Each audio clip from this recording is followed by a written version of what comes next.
समास किसे कहते हैं? तो समास का परिभाषा है दो या दो से अधिक शब्दों के मेल से उत्पन्न नए विकार को समास करते हैं। दो या दो से शब्द मिलाएगा ना तो कुछ नया परिवर्तन से आएगा, उसके अर्थ में कुछ ना कुछ हल्का परिवर्तन आएगा दो शब्दों के मेल से, तो उसको समास बोलते हैं। जो नया विकार उत्पन्न हुआ, जो नया अर्थ ग्रहण किया दो शब्दों के मिलने से, उसको समास बोलते हैं। और समास के छह भेद है, जैसे द्वंद्व समास है, बहुव्रीहि समास है, अविभाव समास है, तत्पुरुष समास है, कर्मधारय समास है, प्रतिरूप समास है। प्रत्येक समास को समझते हैं। द्वंद्व समास क्या होता है कि इसके दोनों पद प्रधान होते हैं। इस समास के दोनों पद प्रधान, जैसे यहाँ रात दिन देख रहे हैं तो रात का भी उतना ही महत्व है जितना दिन का। अगर रात ना हो तो दिन का महत्व नहीं होगा, अगर दिन ना हो तो रात का महत्व नहीं होगा। बराबर रहे हमेशा ही के साथ रात दिन का महत्व हो सकता है, लेकिन रात दिन क्योंकि रात हो रहा है इसलिए दिन का महत्व, दिन हो रहा है इसलिए रात का महत्व। इसका बिना माता के पिता का महत्व नहीं होगा पिता के। तो ये दोनों जो है बराबर महत्व वाले होते हैं।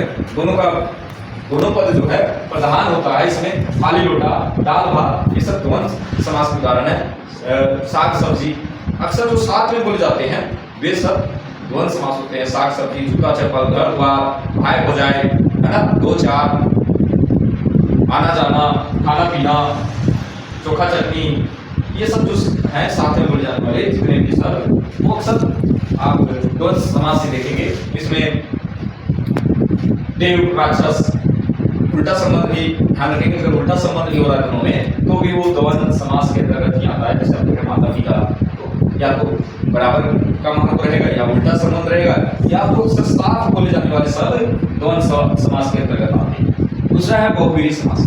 बहुव्रीहि समास में कोई पद प्रधान नहीं होता है, दोनों पद प्रधान नहीं होते, लेकिन उससे जो बनता है, उससे जो अर्थ निकलता है वो प्रधान होता है। जैसे यहाँ श्वेतांबर है तो दो शब्दों से मिलकर बना है, श्वेत प्लस अंबर। यहाँ पर श्वेत मतलब सफेद, अंबर मतलब वस्त्र, लेकिन ये दोनों के मिलाने से कोई अर्थ ग्रहण कर रहा है, इसकी प्रधानता है। श्वेत तो ऐसे बहुत कुछ होता है, वस्त्र अलग अलग रंग के होते हैं, लेकिन सभी को श्वेतांबर नहीं कहा जाता है, केवल सरस्वती को श्वेतांबर कहा जाता है। यानी श्वेतांबर मतलब श्वेत है अंबर जिसके, अर्थात सरस्वती। उसी तरह पीतांबर, ठीक मतलब पीला, अंबर मतलब वस्त्र, पीला है वस्त्र जिसके, अर्थात कौन, विष्णु, पीला वस्त्र। दशानन, दस है आनंद, आनंद मतलब मुंह या सिर कर सकते हैं, तो 10 किसके है, रावण, दशहरा उनको कहा जाता है। चतुरानन, चार है आनंद, आनंद तो शिव, तो चार आनंद की ब्रह्मा। त्रिनेत्र, तीन है नेत्र जिसके, अर्थात शिव के लिए त्रिनेत्र शब्द का प्रयोग होता है। पंख मतलब होता है कीचड़, और जन्मा, जल से मतलब जन्मा हुआ, कीचड़ से जन्मा हुआ। कीचड़ से तो बहुत कुछ लगता है, घास कुछ भी जन्म जाता है, लेकिन क्या सबको पंकज बोलते हैं? नहीं, कमल के लिए यानी एक अर्थ ग्रहण कर लिया है, दोनों कोई प्रधान नहीं होता, बल्कि उससे जो अर्थ निकलता है उसकी प्रधानता होती है। तो वैसे समास को बोला जाता है बहुव्रीहि समास। अब समझते हैं अविभाव समास को। अविभाव समास में क्या होता है कि प्रथम पद या तो अव्यय होता है या तो उपसर्ग होता है। अव्यय क्या, वैसे शब्द को बोला जाता है जिसका कभी खर्च नहीं होता। अव्यय मतलब उसका कभी खर्च नहीं होता। जैसे यहाँ पर देखें प्रतिदिन, यहाँ दिन के पहले अव्यय शब्द लगा है प्रति, इसका खर्च नहीं करने का मतलब इसको और जगह भी हम प्रयोग कर सकते हैं। खर्च जो खर्च हो जाता है उसको हम कहीं और प्रयोग नहीं कर सकते, लेकिन जिसका खर्च नहीं हुआ उसको तो हम और जगह प्रयोग कर सकते हैं ना।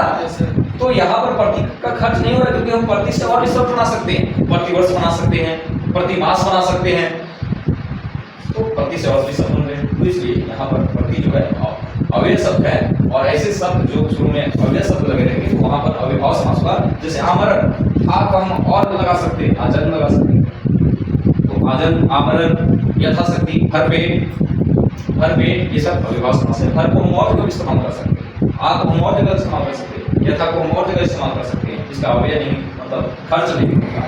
अब तत्पुरुष समास, तत्पुरुष समास का बाद वाला पद प्रधान होता है, शुरू वाला विशेष महत्व नहीं होता है, बाद वाला प्रधान होता है। जैसे अगर आप रसोई घर की बात करेंगे तो कहीं ना कहीं घर की बात करने, एक टाइप का घर होता है, रसोई घर होता है, एक टाइप का घर होता है ना, कि भोजन होता है, क्या होता है, घर ही ना होता है एक प्रकार का, बाद वाला प्रधान। राजकुमार, मान लीजिए किसी के शादी राजकुमार से हुई, ऐसा नहीं कि उसका राजा से शादी हुई, कुमार से हुआ, कुमार तो उसका बेटा से हुआ है ना।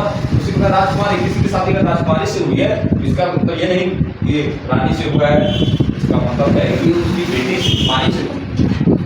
युद्ध क्षेत्र, अगर आप कोई युद्ध क्षेत्र गए हैं तो ऐसा नहीं कि आप युद्ध में गए, क्या गए हैं, उस क्षेत्र में गए हैं। आप युद्ध क्षेत्र देखने गए तो आप क्या युद्ध देखने गए कि उसका क्षेत्र देखने गए?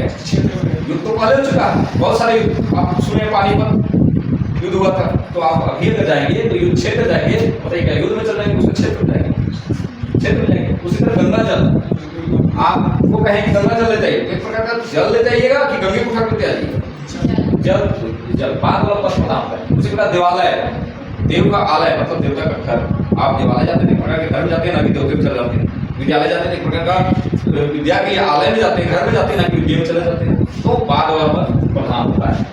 अब कर्मधारय समास, इसमें क्या होता है कि विशेषण विशेष का संबंध होता है, एक विशेषता बतलाता है दूसरे का। जैसे नीलकमल, यहाँ पर नील कमल मतलब कमल कैसा है, नीला है, तो विशेषता बता रहा है कमल नीला है। उसी तरह नीलगाय, गाय कैसी है तो नीली है, विशेषता बता रहा है।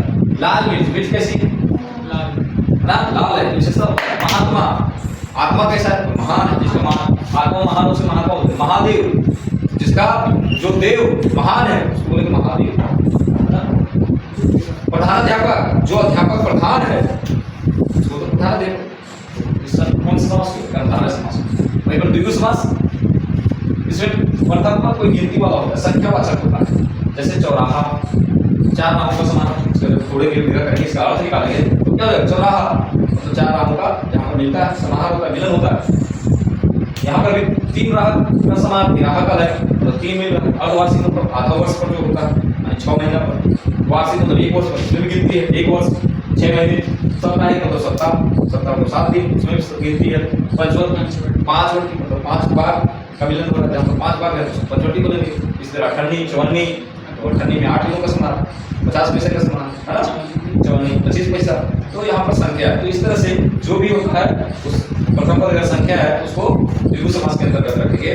और कई बार आप देखेंगे कि कुछ ऐसे भी है, जैसे मान लो नीलकंठ है, तो नीलकंठ कंठ कैसा है, नीला है, तो ये तो लग रहा है कि विशेषता बता रहा है कंठ का, तो कर्मधारय का देंगे। लेकिन नीलकंठ किसको कहा जाता है, तो शिव का हाथ निकल रहा है, जहाँ हाथ निकलता है तो वहाँ कौन समास होता है, तो ऐसे में चूंकि बहुव्रीहि समास को समास का राजा कहा जाता है, इसलिए हम लोग इसको बहुव्रीहि में रख देते हैं नीलकंठ। ठीक है, तो जब भी अगर इस तरह के प्रश्न आए जहाँ कर्मधारय और बहुव्रीहि दोनों लगे तो वहाँ पर आपको बहुव्रीहि को प्रधानता देते हुए बहुव्रीहि टिक कराना चाहिए। ठीक है ना, इसका विग्रह होता है, सबका विग्रह करते हैं। जैसे रात दिन मतलब इसका जब कहेंगे तो रात और दिन, माता पिता तो माता और पिता है ना। श्वेतांबर तो श्वेत है अंबर जिसके इस तरह विग्रह होता है। पीतांबर पीला है वस्त्र जिसके दशाना मतलब 10 है, और सिर जिसके प्रतिदिन यानी प्रत्येक दिन।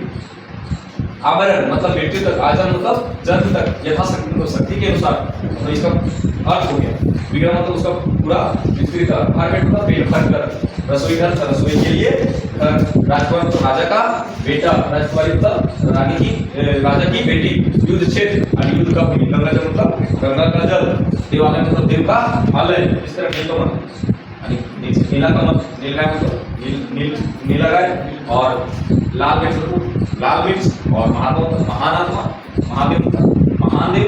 जो रहा 4 राहों का समाहार, ग्राह 3 राहों का समाहार, अर्धवार्षिक आधे वर्षों का समाहार, वार्षिक वर्ष भर का समाहार, साप्ताहिक सप्ताह भर का समाहार, और पंचवटी मतलब 5 बारों का समाहार। ये सब जो बातें बताई ये विग्रह कराता है। इस तरह जो कई बार ये सब देखे इसका विग्रह करें, उसको विस्तृत करके इसका पूरा लिखना होता है। ठीक है, तो ये समास